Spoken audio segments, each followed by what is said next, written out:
I'm LP Master 6. Last time on Pokemon Yellow Version Special Pikachu Edition, we beat the game, becoming the champion of the Pokemon League and becoming officially certified in the Hall of Fame as a Pokemon Master by none other than Professor Oak. This time, we are starting back up. After the credits rolled, we got sent back home. So, let's go inside. I had no idea it didn't heal you. I thought the Hall of Fame healed you. Okay. Well, who else to heal us but our mother, who doesn't congratulate us? Do we even tell her we're the champion? Like, what is this about? Alright, well, Pikachu, how do you feel? We are the champions. Pissed. You're not even happy? You're the champion. You're the #1 listed Pokemon in the Hall of Fame right now.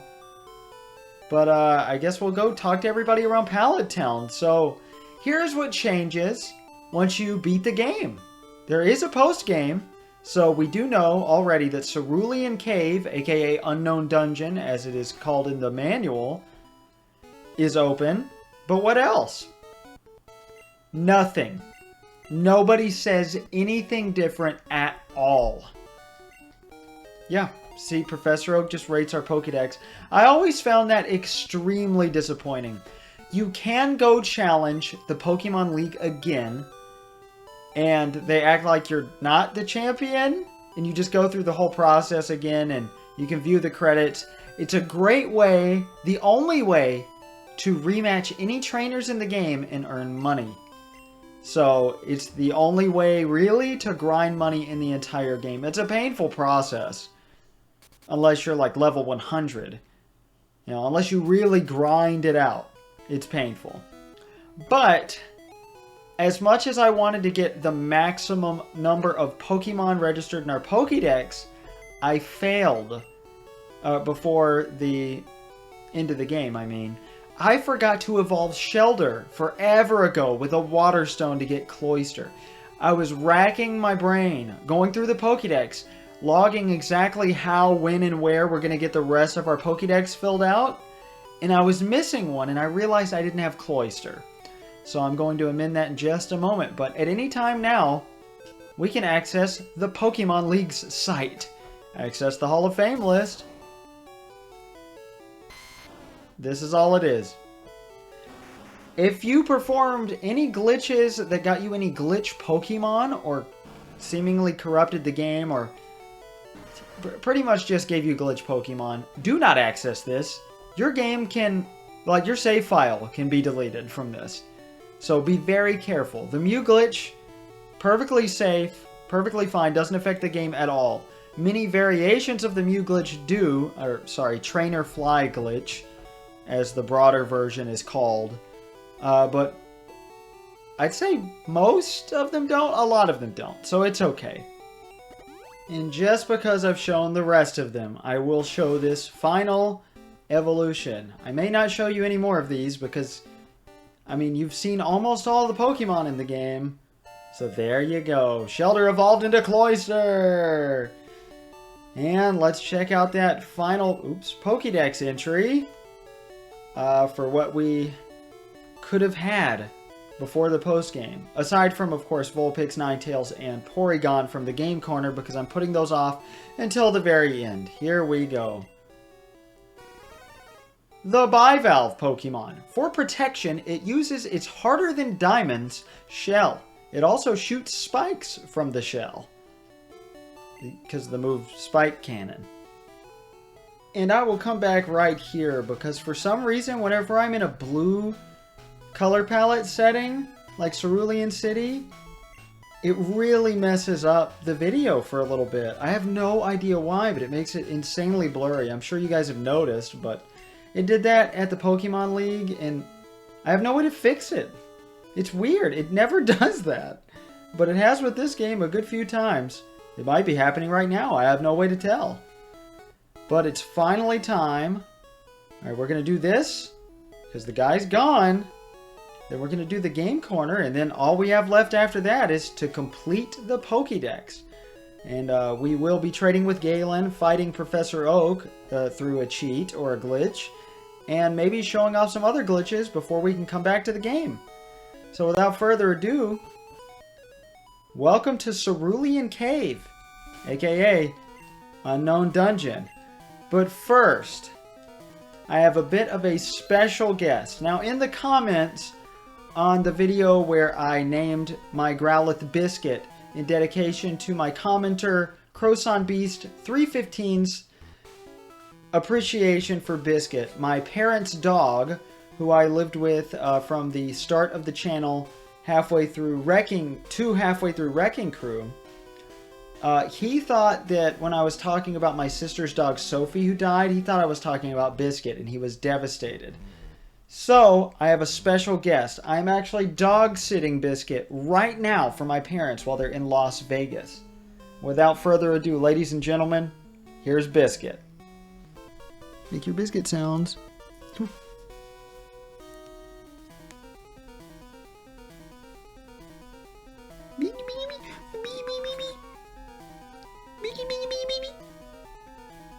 Well, she didn't make any sounds at all, but give it up for Biscuit, everybody. She's earned this. I forgot to buy more Ultra Balls. I'll be right back. Well, a good place to buy Ultra Balls. Very quick and easy. You get to the mart instantly. The Indigo Plateau. But I'd like to point out that Saffron is the lowest on the fly list. Because it starts at Pallet Town and you press up and you go along. But if you go backwards, Saffron, then Indigo Plateau... That's a little weird. But here it is. Look how satisfying that is. And we're back. Okay. But definitely check out the Indigo Plateau Mart from now on because it's the best mart and it's the most easily accessible. It's the fastest to get to while flying. And I hate how the surf music ruins the final dungeon. The ultimate dungeon. Which way to go here? Okay, guess that was easy. There are 3 hidden items in Cerulean Cave. And man, it feels so cool to be here. But a note about Cerulean Cave, it's different in several iterations of the game, like completely redesigned for yellow. I believe Japanese Blue shares the same version, at least mostly similarly in layout to Red and Green. And Red and Blue, but I'm not sure. In Yellow, it's completely redesigned.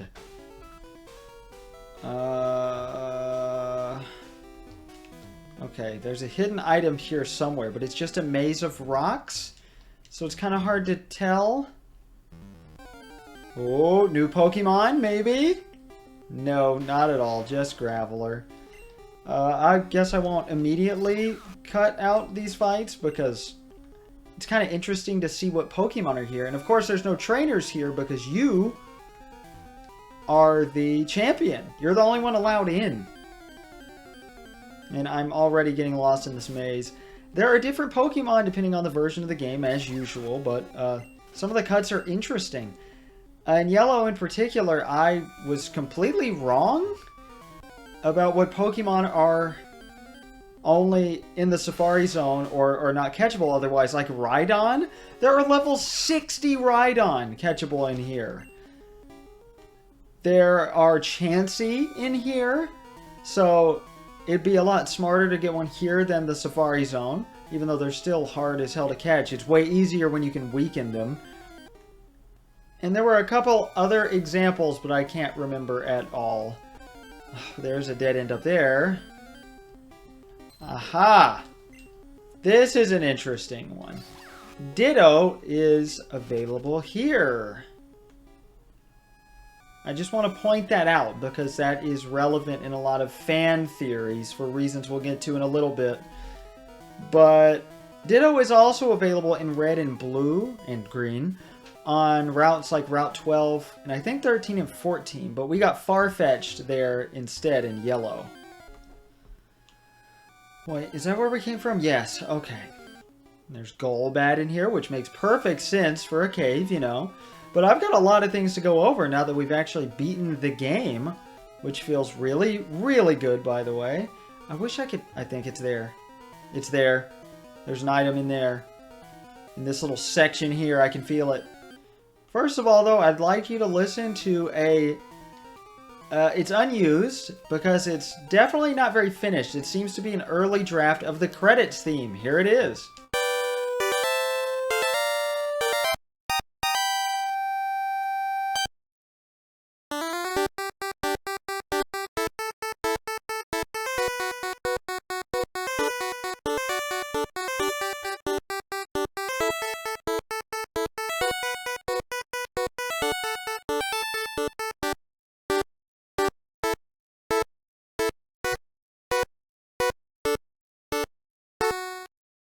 A ton of good hidden items and regular non-hidden items, so that felt pretty great.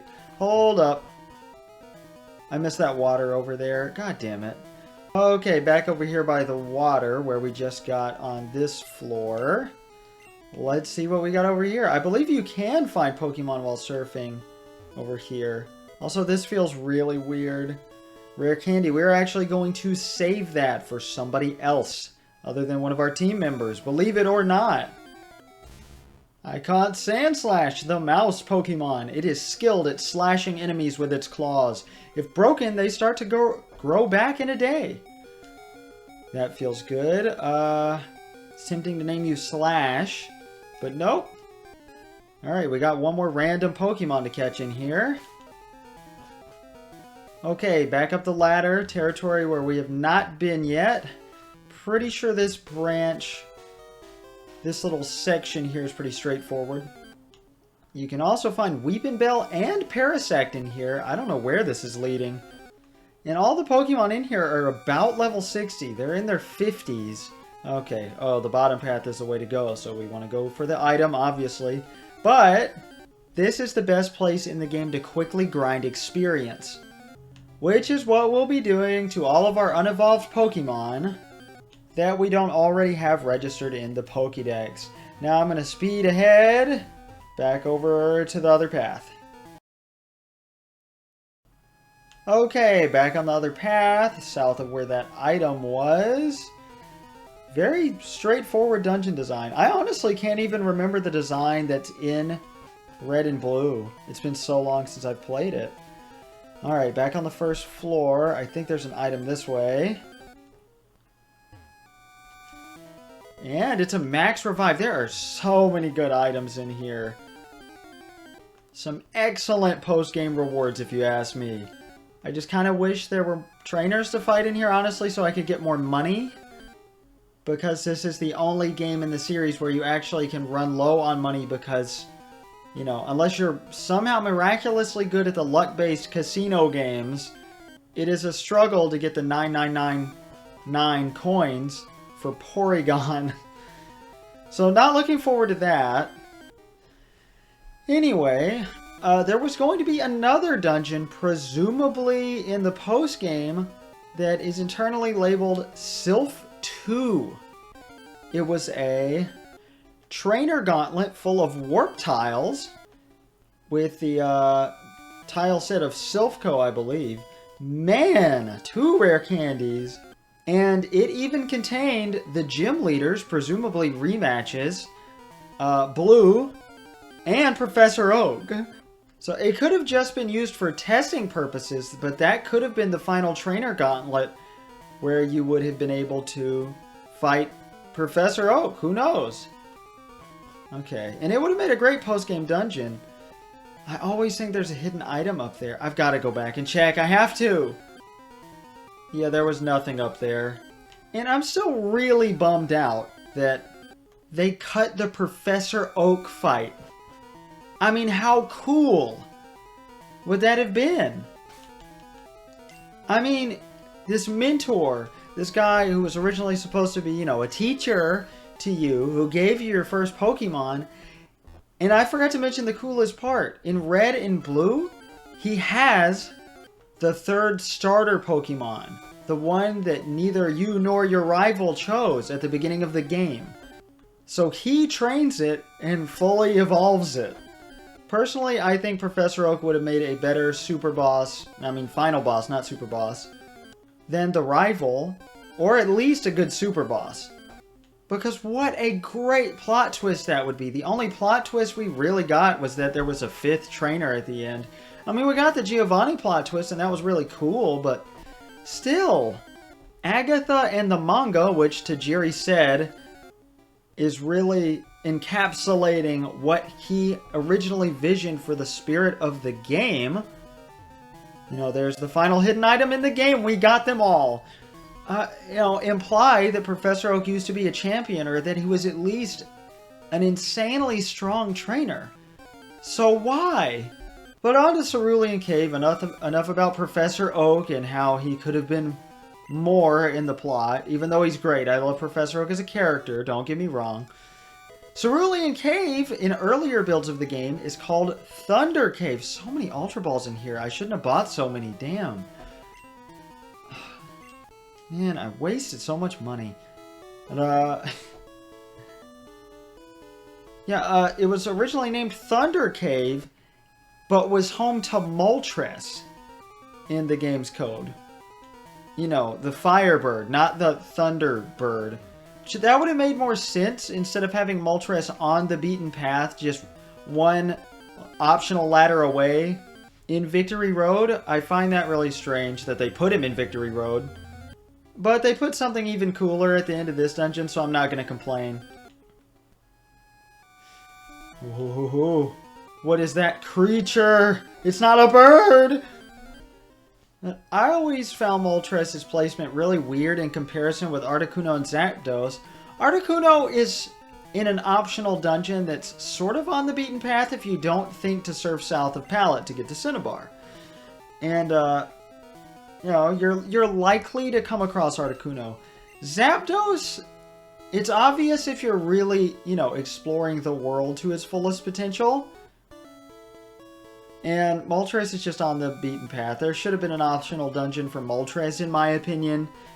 But I'm perfectly okay with what we got. I'm not going to complain. Save now. Here we go.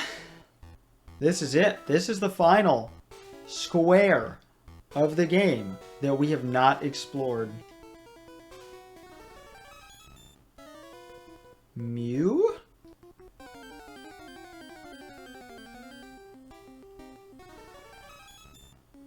Wild Mewtwo appeared. Level 70. This is the only one in the game, of course. This is a legendary Pokemon. The Pokemon cloned from the mythical Pokemon Mew and altered enough to become its own species. At least that's mostly implied in the anime.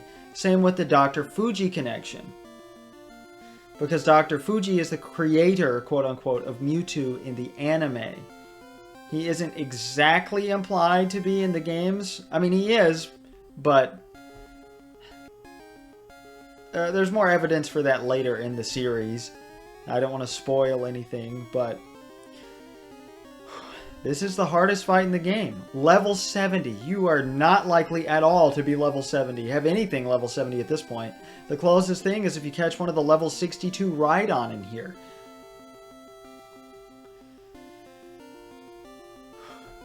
Mewtwo destroyed Pokemon Mansion on Cinnabar Island. At least that's the implication. I mean, it burned down, but I mean, this thing is all-powerful. They could not curb its vicious tendencies. And it fled to the most reclusive place in the region. And that's probably why it was so heavily guarded. All the strong Pokemon are here. And it's hiding in the very back, in the depths. And somebody has finally found Mewtwo. We are a Pokemon Master. We are the only one up to the challenge of catching Mewtwo, or at least beating it. You know what? I'm not going to chicken out. Here we go. I'm not going to use the Master Ball on Mewtwo. I can't bring myself to do it. If I die, I will. And I probably will die.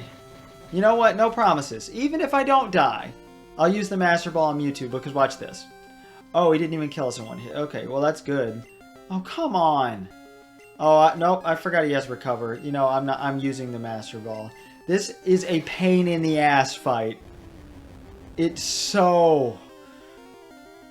Okay, I'm sorry if I hyped you up. You know, we had enough of a challenge already. Let's do it. This is what it's for, after all. If you were smart enough to save it, then you earned it. Alright! Mewtwo was caught. New Pokédex data will be added for Mewtwo. Very few people know Mewtwo even exists at all. So how's their Pokédex data? Are we writing it? How is it automatically recording it? The genetic Pokemon. Its DNA is almost the same as Mew's. However, its size and disposition are vastly different. Number 150. The final Pokemon as far as what is advertised, until it came out that there was a 151st Pokemon. As suggested by commenter Zalonic, if that's how you pronounce it, I will name Mewtwo after the ultimate substance on Earth, Hormel Chili. So I will name Mewtwo Hormel. Thank you very much for watching. To everybody, we did it. But we have one more Pokemon to catch in the wild. And if I actually didn't catch Mewtwo in the Master Ball, I would have caught this thing in the wild. But I'll meet you for that in a moment. Here it is. Lickitung. The final Pokemon we encounter in the wild in the entire game. It's just a normal type Pokemon. It's really weird and I love it. But really? We were supposed to trade this Pokemon for a Cubone way earlier in the game. I mean, oh, that sucks. You know what? There's our first time using Double Team in our very final battle. Of course, we still have to fight Galen and Professor Oak, but final battle in the single-player, non-cheating game.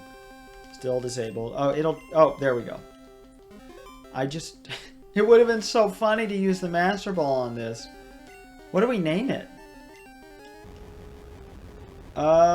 This is tough. I want to name it after one of my commenters that was so close, and I did not like that. And I bought way too many Ultra Balls. I don't know why I did, because I knew I wasn't going to use them on Mewtwo. Huge waste of money. Oh well. I guess I'll sell them back and lose a bit of money, because obviously you can't sell them back for full price. Alright, Lickitung was caught.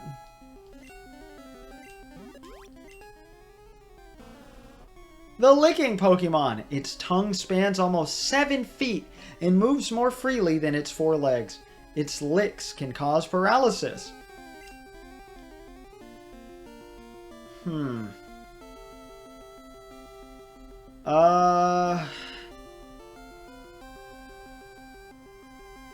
Oh, that's tough. I don't know. I'm just not gonna name it.